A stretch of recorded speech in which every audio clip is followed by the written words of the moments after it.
देखो कुछ क्वेश्चन बताते हैं विविध से, किसको मिसलिनियस टाइप के, जो कि हमेशा आते हैं, उनको कवर करने की कोशिश करते हैं। हर सैटरडे को ऐसे बताया करेंगे, पीछे का ज़्यादा। अब यहाँ पे एक क्वेश्चन है जो कि हमेशा आता है, for which value of A and B. लिखो क्वेश्चन, for which value of A and B does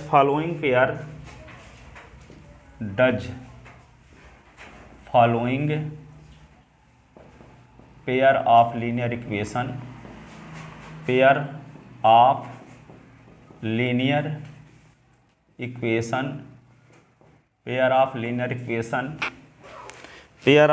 equation has infinite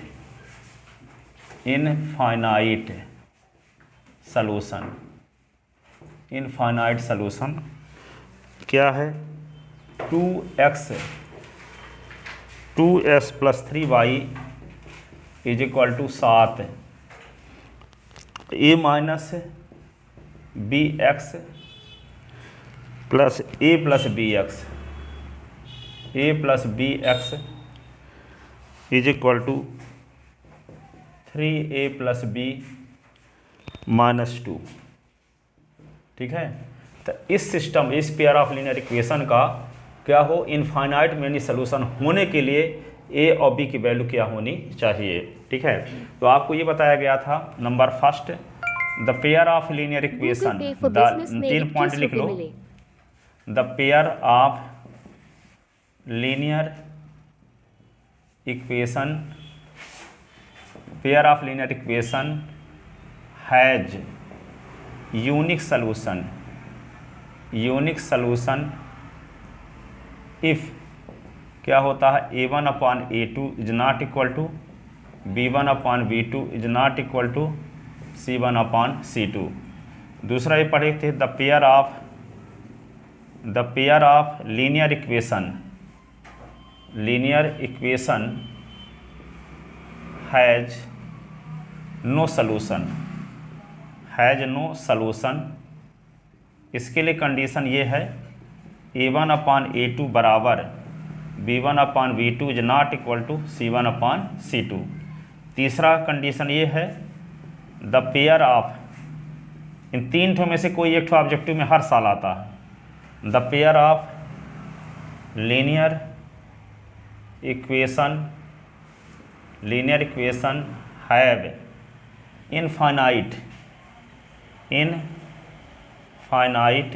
infinite many solution कब? If a1/a2 is equal to b1/b2 is equal to c1/c2। ठीक है, तो यदि मान लो तीनों ratio same नहीं है तो यूनिक सॉल्यूशन, और तीनों रेशियो सेम है तो इनफाइनाइट मेनी सॉल्यूशन। इतना तो याद रहेगा, तीनों बराबर है तो इनफाइनाइट मेनी सॉल्यूशन, तीनों बराबर नहीं है तो यूनिक सॉल्यूशन। बीच वाले में क्या है, पहले और दूसरे बराबर हो, तीसरा बराबर न हो तो नो सॉल्यूशन। चिंतन नहीं कर सकते, रास्ते में जाते हुए कर सकते हो, तीनों बराबर हो तो क्या होगा, इनफाइनाइट मेनी सॉल्यूशन।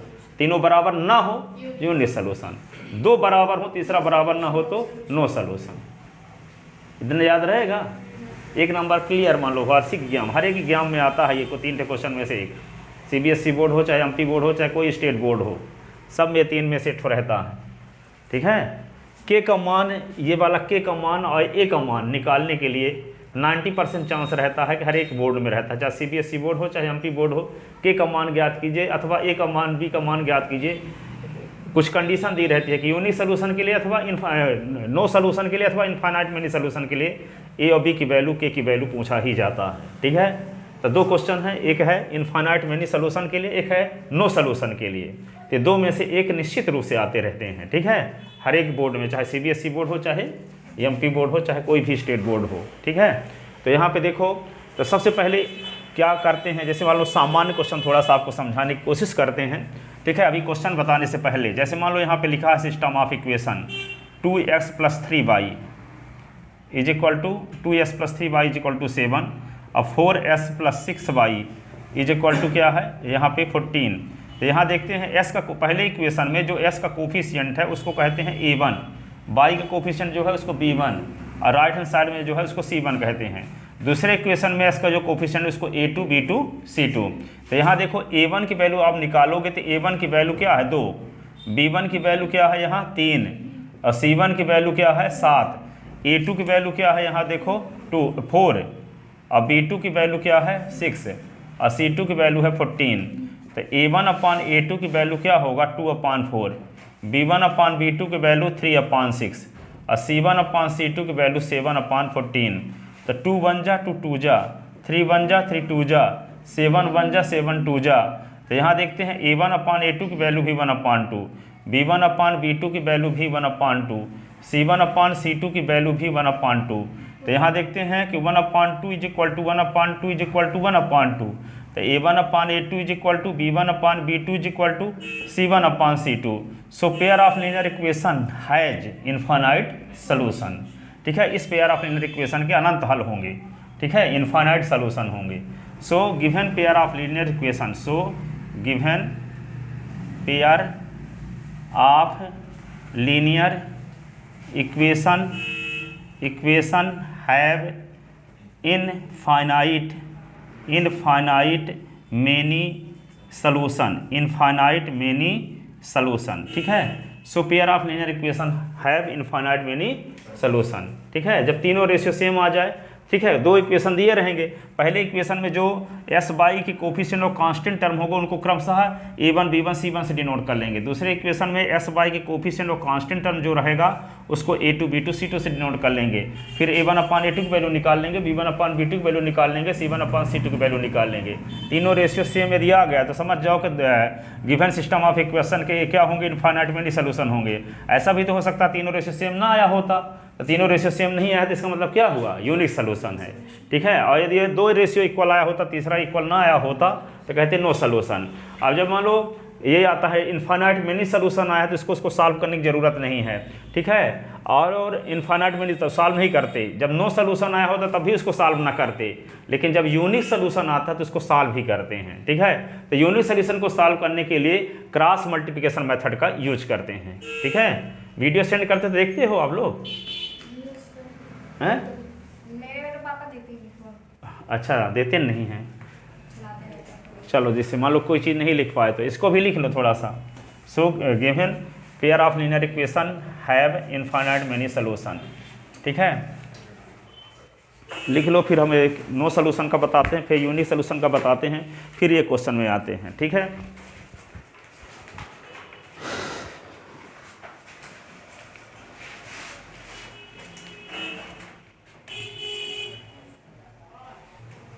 अब जैसे मान लो एक क्वेश्चन इस टाइप का दिया है, पेयर ऑफ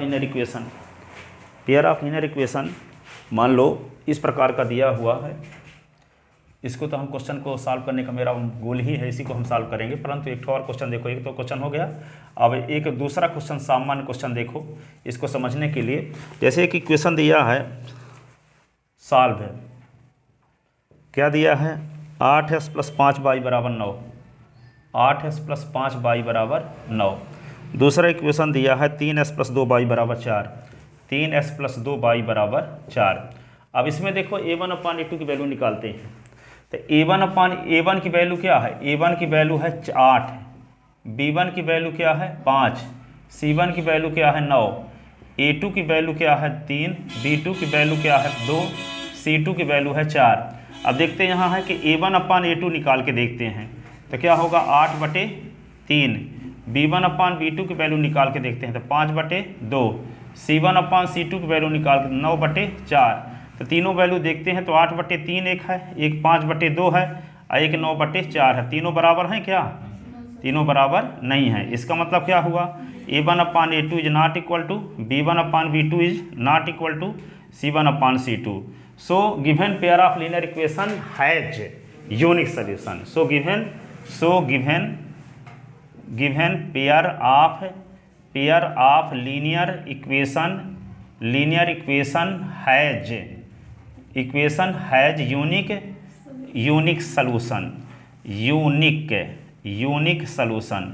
अब यूनिक सॉल्यूशन को सॉल्व करने के लिए जब यूनिक सॉल्यूशन आए तभी भर तो सॉल्व करते हैं, नो सॉल्यूशन आए तो लिख देंगे नो सॉल्यूशन है बस, तो क्या सॉल्व करें, सॉल्यूशन है जब नहीं है तो। इनफाइनाइट सॉल्यूशन है तो हम कौन सॉल्यूशन निकालें, अनंत हल है, आपकी उसकी गिनती नहीं की जा सकती कितने सॉल्यूशन हैं, तो हम क्या सॉल्यूशन निकालें। ठीक है, जब एकठन सॉल्यूशन हो उसको यूनिक कहते हैं, एक ही सॉल्यूशन जब हो किसी सिस्टम ऑफ इक्वेशन को तो उसी को कहते हैं। केवल एक सॉल्यूशन का एक पर्यायवाची शब्द है, एक साहित्यिक वर्ड है क्या, यूनिक सॉल्यूशन। ठीक है, अद्वितीय हल क्या बोलते हैं, जैसे महात्मा गांधी एक अद्वितीय व्यक्ति थे, ठीक है, उनके समान कोई दूसरा नहीं था, तो इसको यूनिक शब्द यूज करते हैं, है ना, तो यूनिक सॉल्यूशन। ठीक है, तो यहाँ पे given pair of linear equation है यूनिक सॉल्यूशन, केवल एक सॉल्यूशन होगा इसका, तो एक सॉल्यूशन को हम निकाल सकते हैं। तो एक सॉल्यूशन को सॉल्व करने के लिए हम क्रॉस मल्टीप्लिकेशन मेथड का सॉल्व करेंगे, क्रॉस मल्टीप्लिकेशन मेथड से सॉल्व करेंगे, यूनिक सॉल्यूशन निकालेंगे। ठीक है, तो फॉर यूनिक सॉल्यूशन, जब यूनिक सॉल्यूशन तो हो गया, इसके बाद क्या करना होगा आपको, ये तो कंडीशन लिख लिए होंगे तीनों, है ना, तो for unique solution solving given pair of linear equation by cross multiplication method. ठीक है, तो लिखोगे क्या, फॉर यूनिक सॉल्यूशन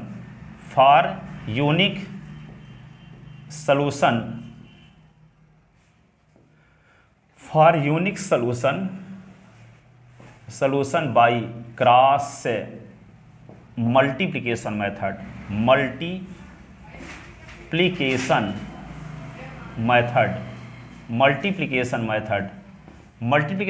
में क्या करते हैं, देखो सबसे पहले क्या करोगे, देखो सबसे पहले आप लिखोगे इतना, x लिख लो, y लिख लो और -1, इतना लिखते सबसे बन जाएगा ना, x y -1 सबको लिखना है, x y -1, ध्यान रखना रास्ते में जाते हुए पहले x लिखेंगे, फिर y लिखेंगे, फिर -1 लिखेंगे। ठीक है, इसके बाद तीनों के नीचे एक ठो लाइन खींच दो, इतना भी बन जाएगा कि नहीं बनेगा, x y लिखे फिर -1, और फिर तीनों लाइन एक लाइन खींचने के बाद नीचे दो और खींचो, यहाँ भी दो और यहाँ भी दो, इतना भी बन जाएगा। ठीक है, अब इसके बाद क्या करोगे, इसके बाद यहाँ इक्वल का साइन लगा दो, इक्वल यहाँ भी, इक्वल यहाँ भी। क्या किए, सबसे पहले x y -1 लिखे, फिर 3 लाइन खींच दिए, फिर तीनों के नीचे 2 खींच दिए। ठीक है, अब इसके बाद क्या करते हैं, अब यहाँ पे जो इक्वेशन दिया है उसमें हम विचार करते हैं। ये इक्वेशन को देखो, ये वाले को, ठीक है, तो इस इक्वेशन को देखते हुए क्या करना है, जब s के नीचे वाली संख्याओं को लिखना है, नंबर को लिखना है, तो s वाले पद को छोड़ देते हैं। तो s वाले पद को मान लो नहीं है, सपोज कर लेते कि नहीं है, छिपा लिए मान लो। ठीक है, तब y का कोफिशिएंट क्या है, 5 2 और 9 4, तो यहाँ पे 5 2 9 4, 5 2 9 4, 5 2 9 4 यहाँ लिख दिए, 9 4। ठीक, क्या किए, s के नीचे वाले पदों को लिखने के लिए s वाले पद को छोड़ दिए, s वाले पद को छोड़ दिए, फिर y के जो कोफिशिएंट थे और राइट हैंड साइड में जो पद थे उनको लिख दिए। ठीक है, इसके अंदर, इसके डिटरमिनेंट के अंदर, इसको डिटरमिनेंट पढ़ते हैं जब 2 लाइन ऐसे खींच देते हैं मॉड के अंदर, है, तो यहाँ क्या लिख देंगे, डिटरमिनेंट के अंदर क्या लिख दिए, 5 2 9 4, 5 2 9 4। ठीक है, अब y की वैल्यू जब निकालना है तो y को छोड़ देते हैं, तो y को मान लो नहीं है, तो y को जब छोड़ दिए तो बचता क्या है, 8 3 9 4, तो यहाँ 8 3 9 4 नहीं लिखेंगे, उल्टा लिखेंगे बीच वाले को।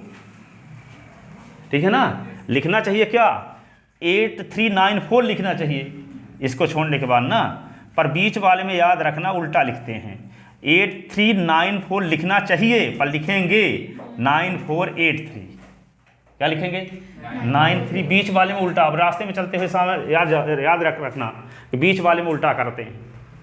ठीक है, उल्टा क्यों करते हैं इसका रीज़न आगे है ब्राह्मी क्लास में। ठीक है, पर अभी आप सिर्फ इतना ही जानो, उल्टा करते हैं बस, क्यों ना पूछना।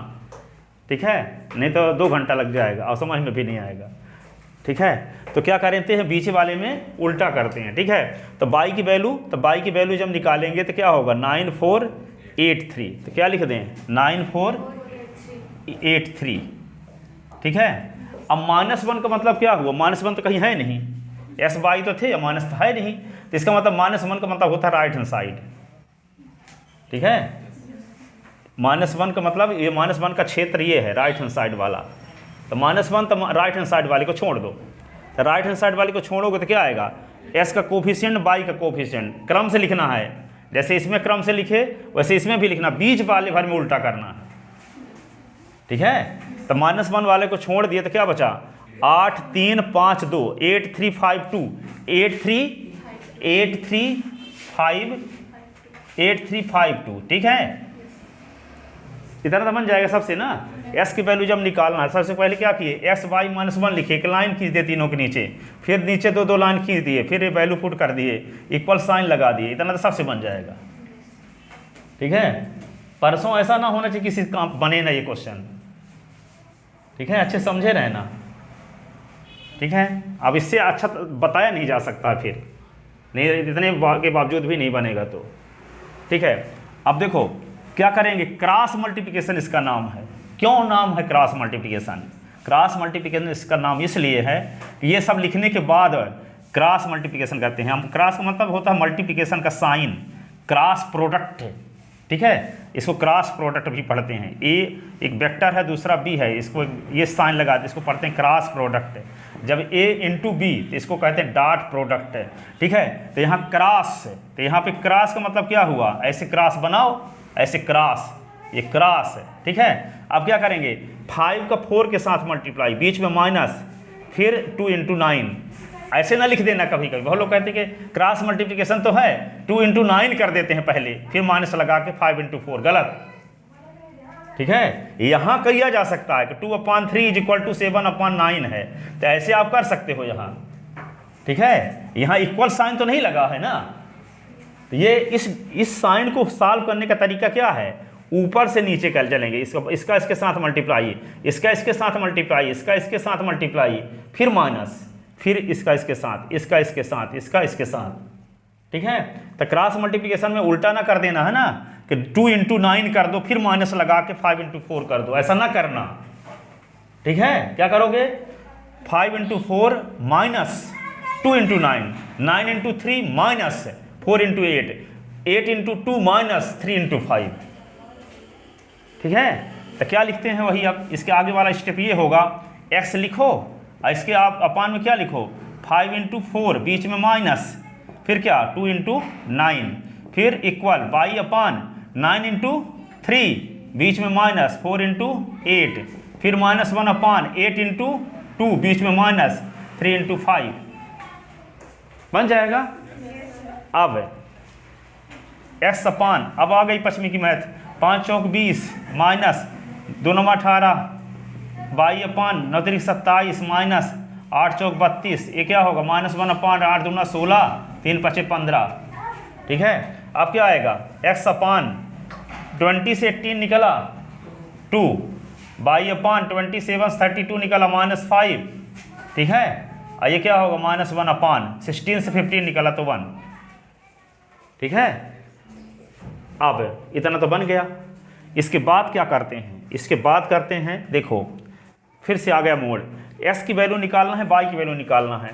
तो s की वैल्यू निकालना तो y वाले को छोड़ दो, इतना लिखो, s/2 = -1/1, s की वैल्यू निकालना है। y की वैल्यू निकाल दो, y s वाले को छोड़ दो, ठीक है ना।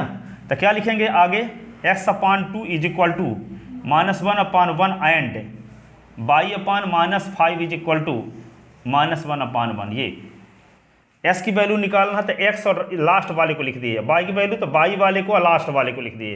लास्ट वाले को सबके साथ लिखना है, पर s की वैल्यू जब निकालें तो y वाले को नहीं लिखना है, y की वैल्यू निकालना है तो s वाले को नहीं लिखना है। तो s/2 = -1/1, y/5 = -1/1, ठीक है। अब इसका क्रॉस मल्टीप्लिकेशन करेंगे, ठीक है। तो s का मल्टीप्लाई 1 के साथ तो x है, = 2 का मल्टीप्लाई -1 के साथ तो s = -2। अब y का मल्टीप्लाई 1 के साथ तो y 1 जा y, और -5 को -1 के साथ तो 5, ठीक है। तो s की वैल्यू क्या होगी, -2, और y की वैल्यू क्या हुई 5, ठीक है। s की वैल्यू क्या हुई, -2, और y की वैल्यू 5, s की वैल्यू -2, ठीक है ना। तो इसकी को लिख सकते हैं हम,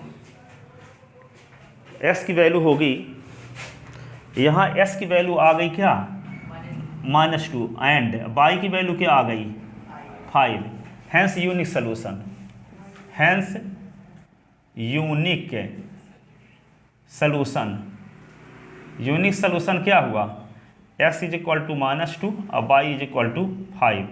ये आंसर है ना आसान। मैथ में कुछ है ही नहीं। दिक्कत ये होती है कि पहले ध्यान नहीं दिए, जिस दिन स्कूल में पढ़ाए उस दिन चले गाँव, स्कूल नहीं गए, उस दिन तबीयत खराब हो गई थी, सर्दी जुकाम था तो स्कूल नहीं गए। ठीक है, ऐसा कुछ होता है ना। सीरियसली हर दिन स्कूल जाया जाए, हर दिन ट्यूशन आया जाए, हर संडे टेस्ट आने लगो, अपने आप सब बनने लगेगा। ठीक है, तो यही तो कर ही नहीं पाते हम स्टूडेंट, कहेंगे कि हमसे मैथ बनती नहीं है।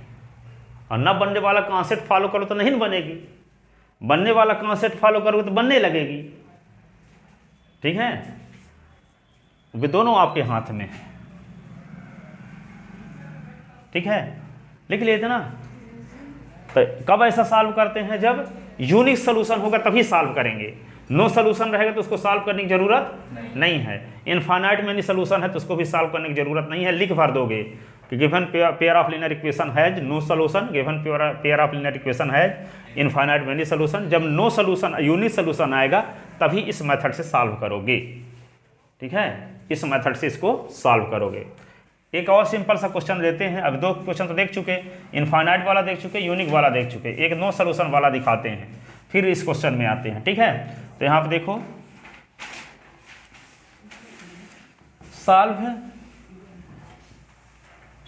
Solve the pair of linear equation, pair of linear equation, pair of linear equation. ये लिखा है 2x + 3y is equal to 7, 4s यानी 6x plus 9y is equal to 10। ऐसे इसमें देखते हैं, ये इक्वेशन हो गया फर्स्ट, इक्वेशन सेकंड। यहाँ पे क्या आएगा, पहले इक्वेशन में देखो a1 की वैल्यू क्या है 2, b1 की वैल्यू 3, c1 की वैल्यू 7।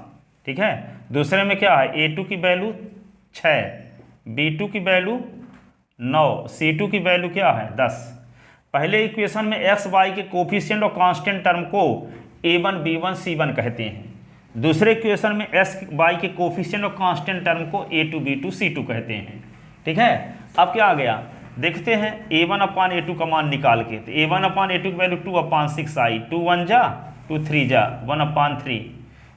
ठीक है, b1/b2 इज इक्वल टू क्या हुआ 3/9, 3 1 जा 3 3 जा तो 1/3।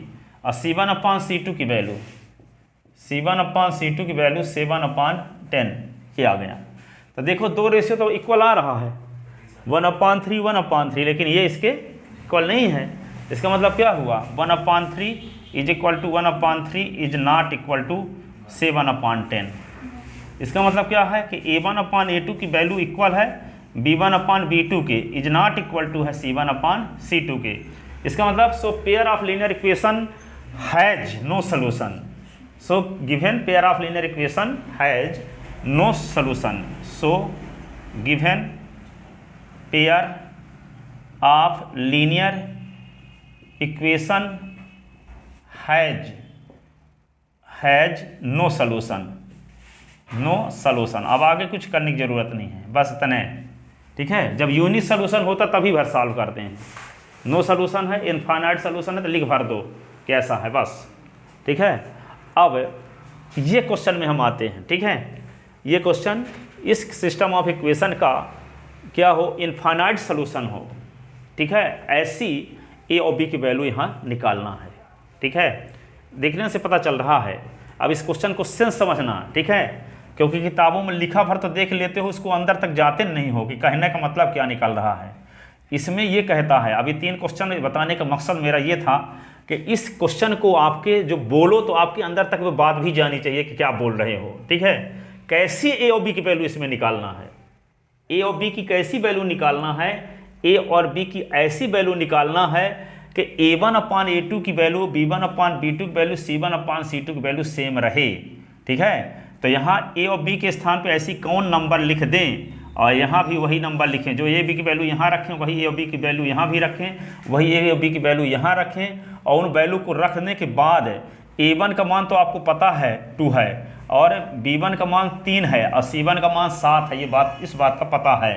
ठीक है, तो यहाँ पे A1 upon A2, B1 upon B2, C1 upon C2 की वैल्यू जब सेम रहेगी तब होगा पेयर ऑफ लीनियर इक्वेशन का इनफाइनाइट मेनी सोल्यूशन होगा। तो ऐसी ए और बी की वैल्यू आपको निकालनी है कि उस ए और बी की वैल्यू को इक्वेशन सेकंड में जब पुट कर दें तो पुट करने के बाद A2 B2 C2 की वैल्यू निकालने के बाद A1 upon A2, B1 upon B2, C1 upon C2 की वैल्यू समान रहे, तब न रहेगा infinite many solution. A1 upon A2, B1 upon B2, C1 upon C2 तीनों की वैल्यू समान रहे, तब रहेगा दिए गए सिस्टम ऑफ इक्वेशन का क्या,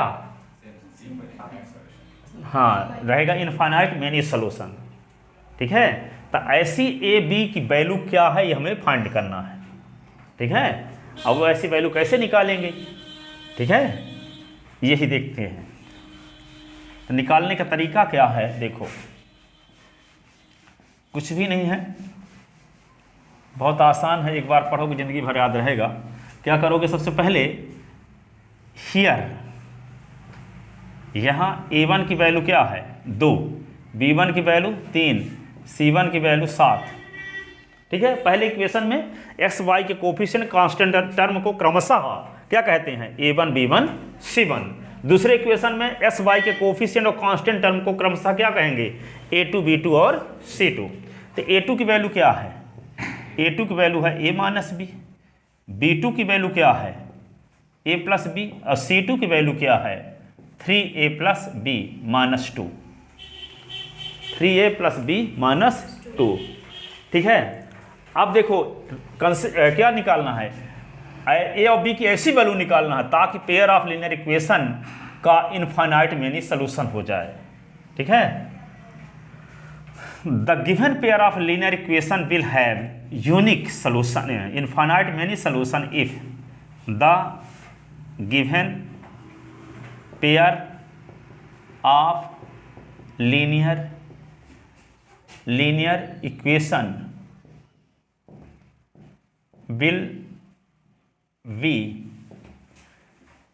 will be infinite many solution, infinite many solution। ठीक है, इनफाइनाइट मेनी सोल्यूशन होगा, कब होगा, इफ क्या कंडीशन है, A1 upon A2 is equal to B1 upon B2 is equal to C1 upon C2। ठीक है, अब A1 की वैल्यू रख दो, क्या है 2, A2 की वैल्यू क्या है A माइनस बी, B1 की वैल्यू क्या लिख दो 3, अब B2 की वैल्यू क्या है A प्लस बी, C1 की वैल्यू क्या है 7, और C2 की वैल्यू क्या है 3A प्लस बी माइनस 2। ठीक है, अब क्या करेंगे, ठीक है, एक बार इसको इक्वल करो, जैसे एक्स की वैल्यू निकालते वाई वाले को छोड़े थे ना, तो इसको एक बार लेकर चलो, एक बार इसको लेकर चलो।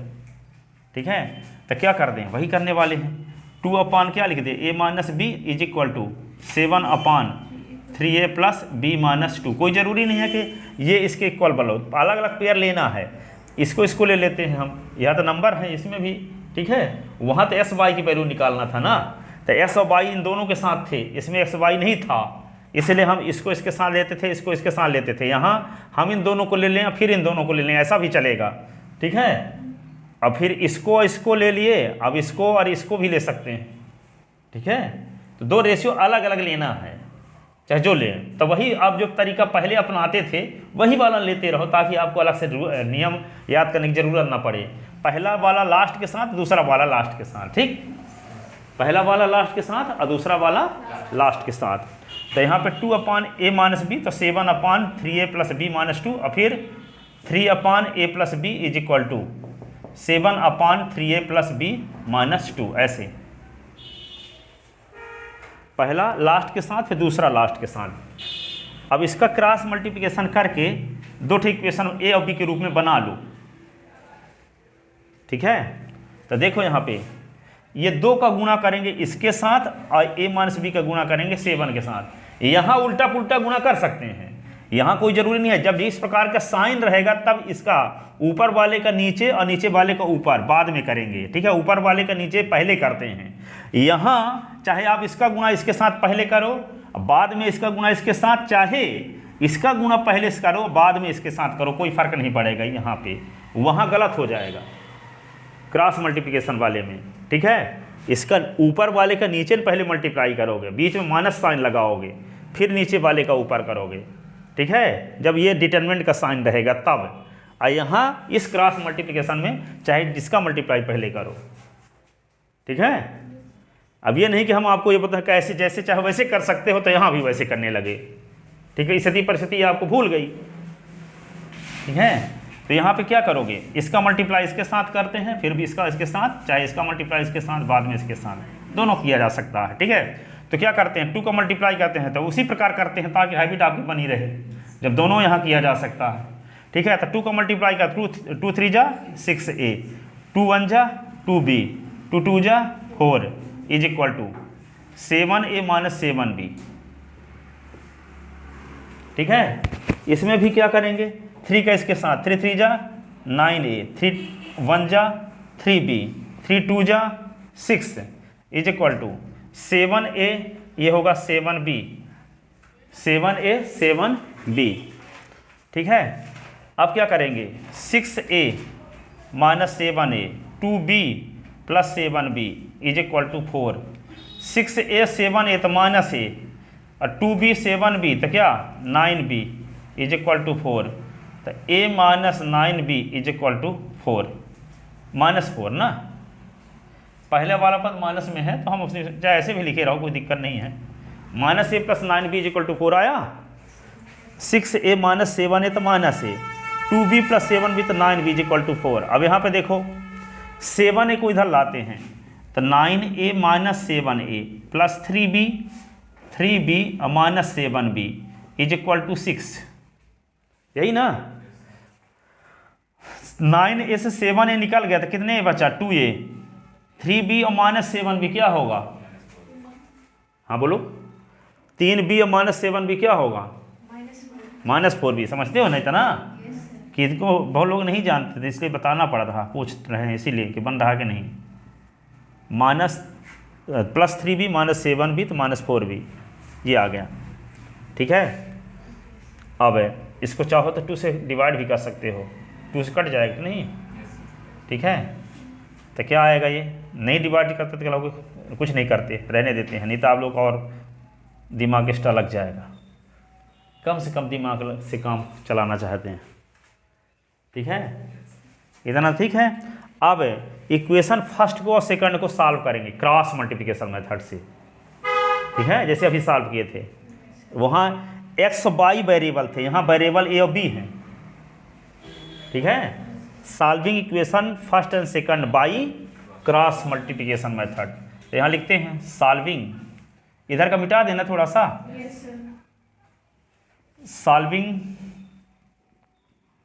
Solving equation first and second by cross multiplication method,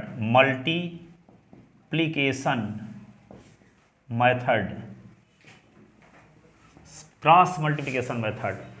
अब हम पहले लिखे थे एक्स बाई और -1, यहाँ क्या लिखेंगे, ए बी और -1, क्योंकि वेरिएबल ए और बी हैं, तो क्या लिख लें, ए लिख लें, बी लिख लें और -1। फिर क्या किए थे, 3 ठो लाइन खींचे थे, तो यहाँ भी खींच लो, फिर नीचे 2 खींचे थे ना, यहाँ भी 2 खींच लो, फिर इक्वल साइन लगाए थे ना, इक्वल साइन भी लगा लो। अब सुन लो, अब क्या किए थे, ए की वैल्यू, अब ये सेकंड इक्वेशन को हम नीचे लिख लेते हैं, नीचे लिखने से आएगा क्या, देख लेते हैं थोड़ा सा।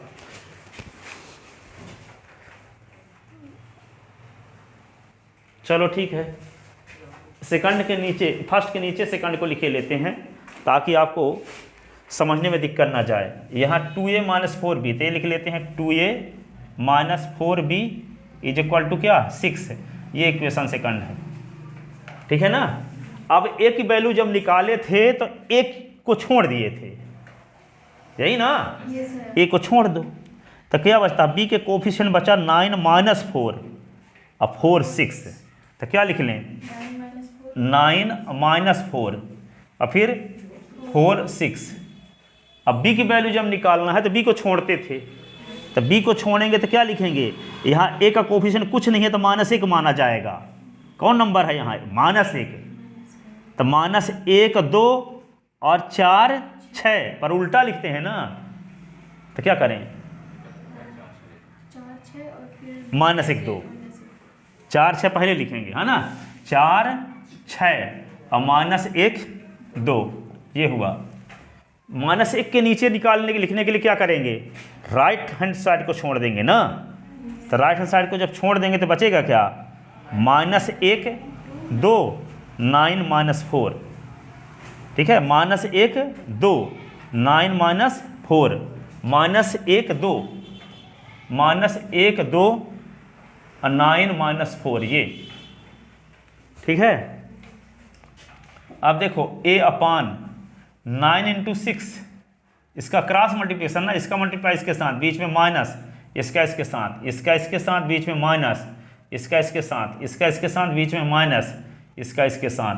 अब देखो डायरेक्ट कुछ ना करना, पूरे स्टेप लिखना, नहीं तो माइनस प्लस की गलती होती है। 9 इंटू 6 ना, 9 इंटू 6, बीच ब्रैकेट लगा दो, फिर माइनस साइन लगाओ, फिर -4 इंटू 4, -4 इंटू 4 ऐसे, फिर b अपान 4 इंटू 2, 4 इंटू 2, बीच में माइनस लगाओ, फिर क्या 6 इंटू -1, ठीक है। फिर क्या लिखेंगे, -1 अपान -1 इंटू -4, बीच में माइनस, ये होगा 2 इंटू 9, 2 इंटू 9, ठीक है। तो ये होगा a अपान 6 नहीं है 54, 4 चौक 16, -16, b अपान 4 दूना 8, बीच में माइनस, अब 6 का -1 के साथ तो -6 से, ठीक है ना। अब यहाँ -1 अपान -1 का -4 के साथ तो 4 और 2 का 9 के साथ तो -18 ऐसे। तो a अपान क्या आ गया 54, अब माइनस का गुना माइनस के साथ प्लस, तो प्लस 16 हो गया। b अपान 8 और माइनस का गुना माइनस तो प्लस, ये 6 हो गया। अब क्या लिखेंगे, -1 अपान +4 -18 क्या होगा, +4 -18 क्या होगा, हाँ -14, माइनस माइनस कट गया, ठीक है ना। तो ये क्या आ गया, 54 और 16 जोड़ दो 70, तो a/70 आ गया, b/14 और 1/14 ये हुआ, ठीक है। अब a की वैल्यू जब निकालते हैं तो क्या करते थे, देखो a की वैल्यू निकालने के लिए बीच वाले को छोड़ देते थे, इसको लिखेंगे। अब b की वैल्यू निकालने के लिए पहले वाले को छोड़ देते थे, इसको लिखेंगे, ठीक है ना। तो लिखते हैं ऊपर थोड़ा मिटा के,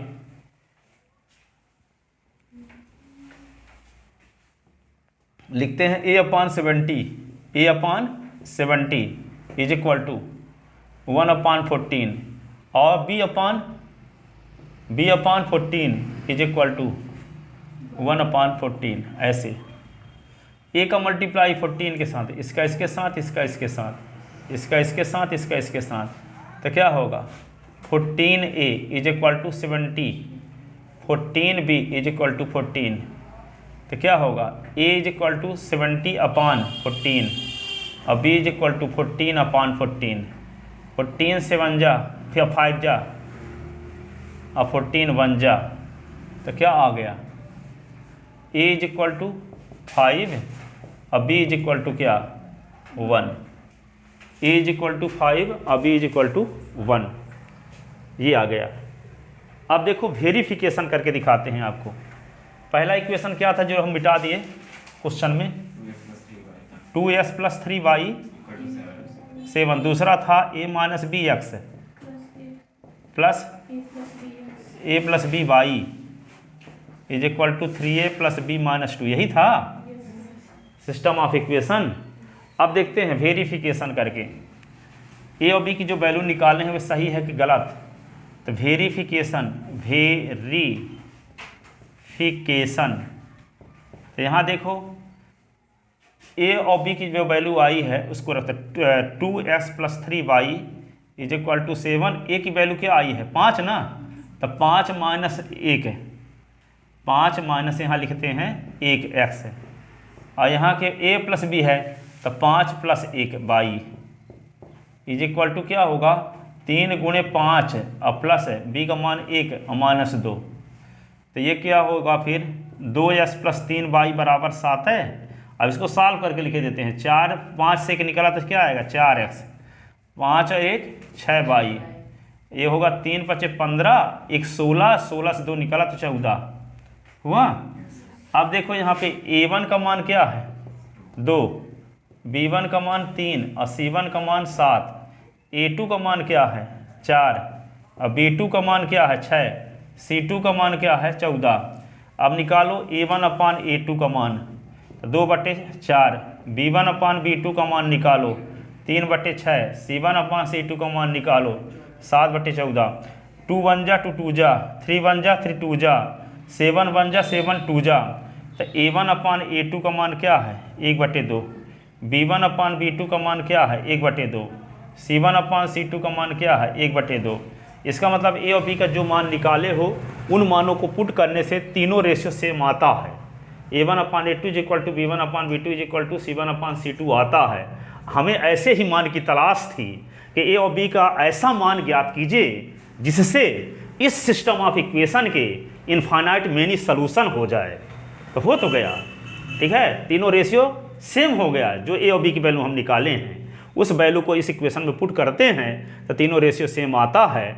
इसका मतलब इस सिस्टम ऑफ इक्वेशन का इनफाइनाइट मेनी सॉल्यूशन होने के लिए ए और बी की वैल्यू हमें निकालनी थी, तो ए और बी की वैल्यू a = 5 b = 1 ही होगी, क्योंकि इस वैल्यू को यदि हम सिस्टम ऑफ इक्वेशन में या पेयर ऑफ लीनियर इक्वेशन में पुट करते भी हैं तो a1/a2 b1/b2 c1/c2 तीनों रेशियो सेम आता है। इसका अर्थ ये हुआ कि दिए गए सिस्टम ऑफ इक्वेशन का इनफाइनाइट मेनी सॉल्यूशन होने के लिए ए और बी की वैल्यू a = 5 b = 1 होगी।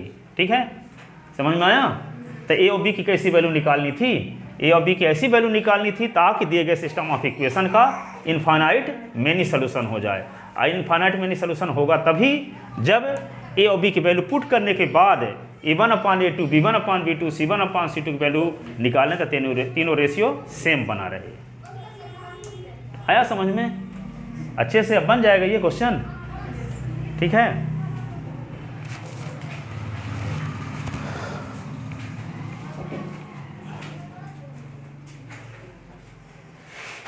ठीक है, हो गया, जाओ अब।